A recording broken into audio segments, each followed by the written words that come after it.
While this might look like a tutorial, it is definitely not a tutorial. Let's go to YouTube. Today I am roasting myself. Today I'm critiquing my very first vlog. And the reason why I wanna do this is because over the last 4 years of making videos and vlogging, I've learned a lot of lessons. One of the hardest parts about starting a YouTube channel is being on camera, getting used to talking to a camera, getting used to listening to your voice, to seeing how your face moves when you say certain words, realizing how many times you say and not realize that you said and Starting anything new is terrifying.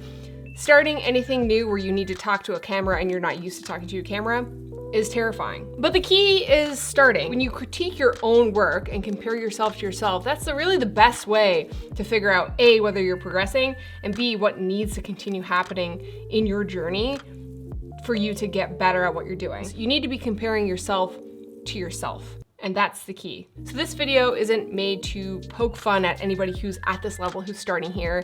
It's not made to make anybody feel bad or feel uncomfortable about starting. I just thought maybe this would be helpful to go through my first video and just talk about some of the things that worked and didn't work and share some lessons learned along the way, in hopes that some of you guys who might be starting or wanting to start will be a little bit more comfortable with being okay and sitting in that awkward, not sure what to do moment, because we all have to start somewhere. All right, so without further ado, I'm gonna roast the shit out of myself like an old ween over an open fire. Roasted wieners over a campfire. There is nothing like it.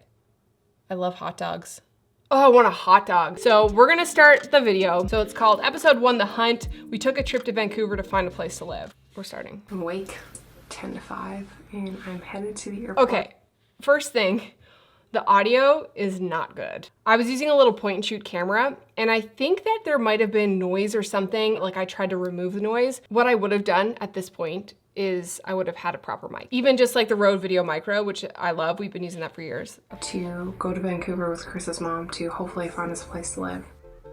I hopped on a flight in St. John's with a stopover in Ottawa and Calgary. Listen, animations, color.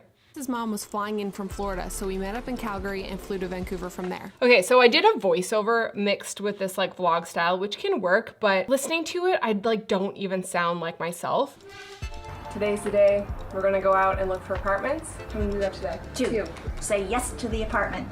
Wait. Oh, okay, so I've never noticed this before, but there's like a black bar that's around my design. I don't know how Chris and I both missed this, but wow, that's like a huge oversight. Also, the second thing I'm noticing is like the music is mixed too loud. When you're making vlogs, you want to make sure that dialogue is intelligible and the music track is subtle. I wanna make sure that there's no competition between the music and the voice. The building was brand new and the suite had large windows and high-end finishes. This apartment hit all of the items on our wish list, including a small office, in-suite laundry, and park. As I mentioned, I shot this vlog on, I think it was like a Canon M.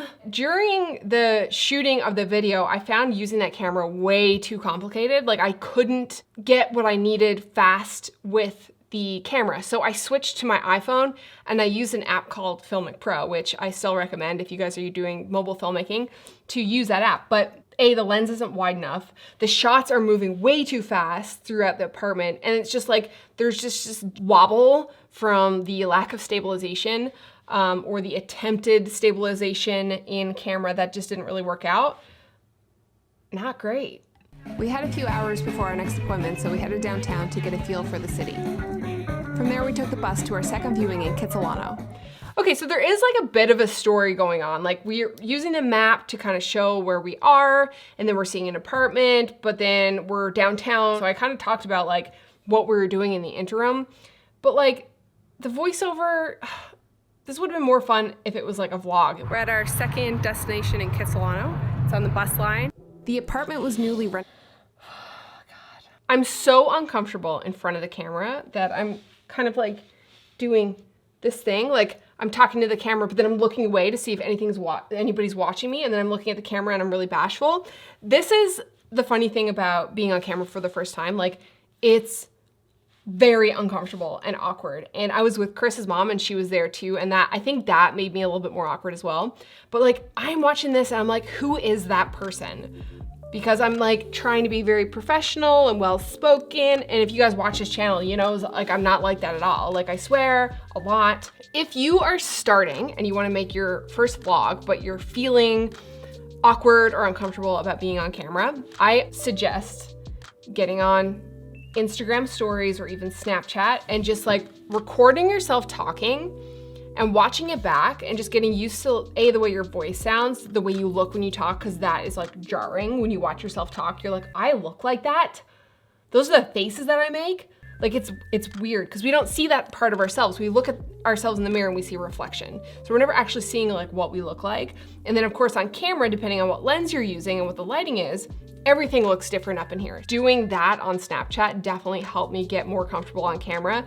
And as we go down through the videos of the vlogs, as I get more comfortable filming, as I keep doing Instagram stories and Snapchats, I start to get more comfortable. But this is just so fun. Like I'm just so, and I think that's why I did the voiceover as well, because I was so self-conscious of filming myself talking that I didn't do it, and the voiceover was needed to pull the story across. The only downside was that it didn't have laundry in the suite. Yeah, the panning shots of like the laundry room and the apartments are just way too fast. When you're shooting like 24 frames per second and you're moving, you're gonna get a lot of motion blur. So if you wanna do a pan shot, just slow it the f down, or else it's just gonna be like, oh, I'm dizzy, it's a blurry, I don't understand what's happening. But goddamn, I miss Vancouver. One of the best things about this location was that it was so close to the beach. Chris's mom was such a good sport during filming this. I don't love now to put people who aren't really comfortable on camera in my videos because I just don't like putting pressure on people like that. But she was such a good sport. She just like rolled with it and she was like, I'm gonna be in this video and it's just gonna be natural. And she was really good. We had one more viewing in Kitsilano the following day. Okay, wow, that shot was held on way too long. When you're editing videos and you start to get used to editing videos, you start to develop a knack for timing of clips, and some of these clips are just held on way too long. And it's a lesson I learned from Chris actually when he used to edit BMX videos, and I used to watch him. That's how I learned how to edit. I would ask him if it was okay if I put together a sequence with his clips. And so I'd start editing these little clips, and he'd come down and say, the beginning of the clip is too long or the end of the clip is too long. You need to cut it in earlier, cut it down so it's quicker. If you're using B-roll or you're showing a place, think about how long the clip or the B-roll is showing. If the clip doesn't change and it feels awkward, it feels too long, it is too long. So cut it down. Going back and watching your videos with a critical eye, but not so critical that it will deter you from posting and creating more videos. That is the key. It's not being too critical so you get yourself down, but being critical enough that you can improve upon what you've done and fix things on the next video. This property was that it had a backyard space. This was something no other listing had. Like listening to this voiceover is so cringe. It's just like, I've never been comfortable with voiceover. It's just not, I feel like I really rely on using my hands to talk and my face. I think especially because I'm not great at writing, it tends to feel forced knowing what I know now. I would have come back from this trip and debriefed on camera and talked through the trip from the beginning to the end of what happened. And I think that would have been more natural instead of me writing down notes and reading them off a piece of paper in front of a mic. Chris's longtime friend Emilio is coming to pick us up, so we're gonna go there for dinner, and we haven't seen him in a year, so it should be good. Dinner. Oh, God, awkward. This video has 25,000 views? What? Oh my God, should be good. That's how you know I'm awkward. Moving on. Emilio picked us up and drove us around the city. This gave us a really good feel for where things were. So I'm talking about how Emilio picked us up and gave us a good feel for the city, and there is a bit of a story here. You're able to follow along kind of what's happening, but like even the transition from me talking to showing the B-roll, the music level doesn't change. Well, we didn't think that ducking was a thing that anybody should do, but ducking is something you should do. And when I'm watching this here, the music track is like a little bit too loud for the dialogue, as I mentioned earlier in this video. But then it transitions into like B-roll of the city and the music stays the same. And I really feel like the music needs to be like a little bit louder there. Also, there's no sound design. It's just like, we're showing pictures of the city, we're like driving, it's a picture of a boat, there's a dog, he opens a package. I would've liked to hear like the rip of the package, the ambient sound of the beach, like being inside the car, what that sounds like. Sound design gives you a sense of place when you're showing a location like that, and it gives you kind of a feeling, and that's what that section of this video is missing. It's Monday. So funniest part about this is I waited for Jerry, Chris's mother, to get into the shower before I recorded this because I was so embarrassed. And there's no need for me to be embarrassed, and there's no need for you to be embarrassed, but I was. When I'm alone, I'm a little bit more comfortable. When I'm not alone, I'm very uncomfortable. And this doesn't get that much easier over time. Like it does and it doesn't. You kind of start to give less about it. But when you're filming yourself, in public especially, it's always hard and it's still hard. And it's a lot easier that Chris and I have this channel together, that we're able to be on camera together, because it takes like some of the embarrassment like away from it. It will always be challenging, and you just need to learn to like block it out and make the video. We were supposed to have 3 listings to look at today, but one of them is gone, and the other one I haven't heard. I'm so quiet. One of them is gone, and I'm pretty sure it's not online anymore. Because I was embarrassed. Just deliver it. Stop caring about what people think. Ugh. Later in the afternoon, I got an email from another company who had a suite available downtown. The location was great. Okay, so here's the thing. This works.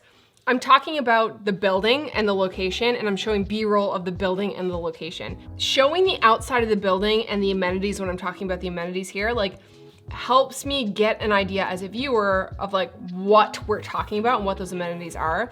And sometimes it's really difficult to remember to shoot the stuff, the B-roll, or if you're in a rush and you're like looking at apartments or houses, like it's a bit weird to shoot the B-roll, to take time to do it.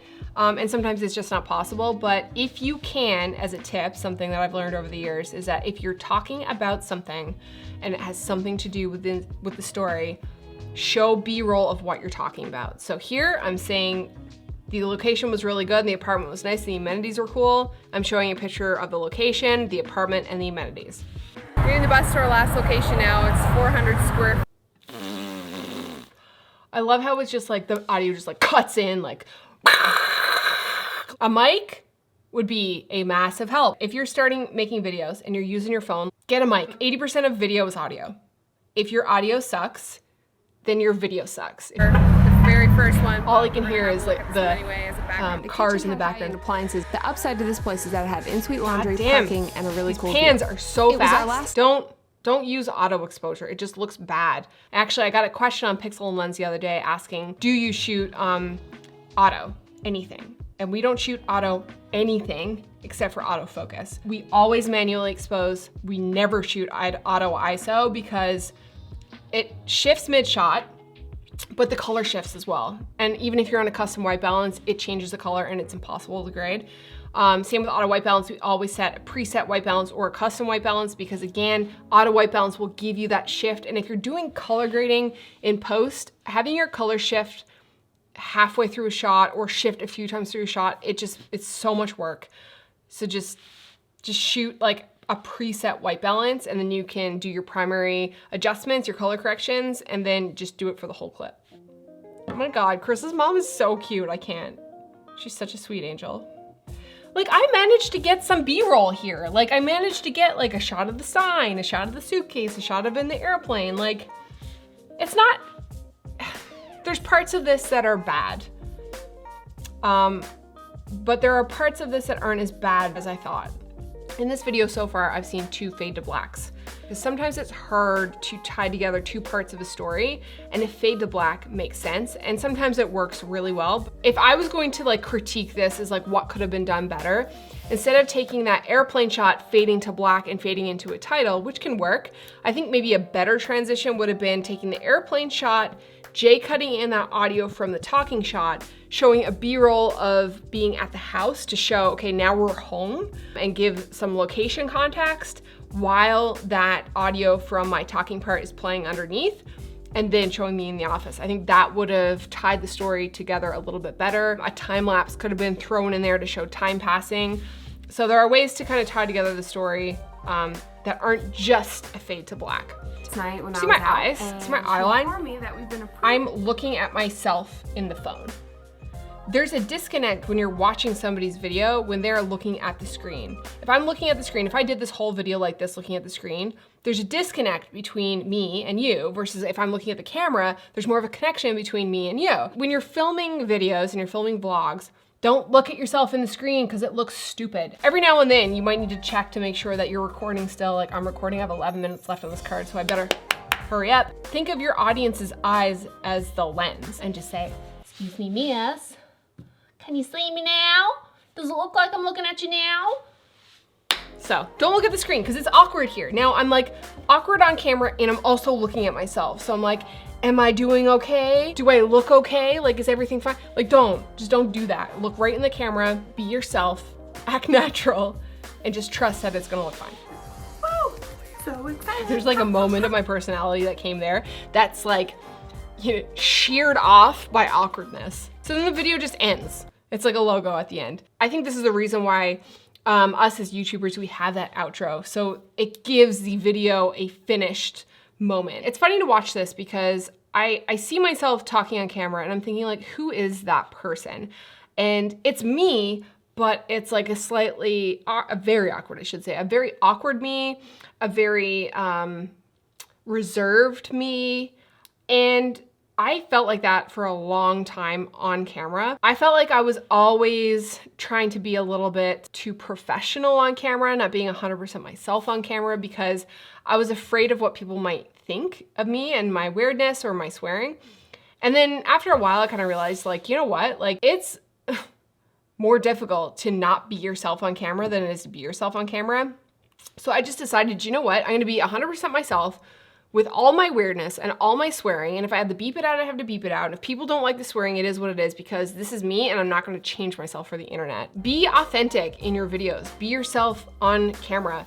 It is way more fun. It makes it less cringy to watch because you're not trying to be something else. You're not trying to fit into this like mold or whatever. And there is a level of having to hype it up a little bit for on camera because sometimes your normal baseline of personality or the way you talk, when you're on camera, it comes off as sleepy or low energy. So sometimes you do have to like amp it up a little tiny bit and just deliver it in more of like a punchy way. And unfortunately, sometimes that comes off as if maybe you're on something.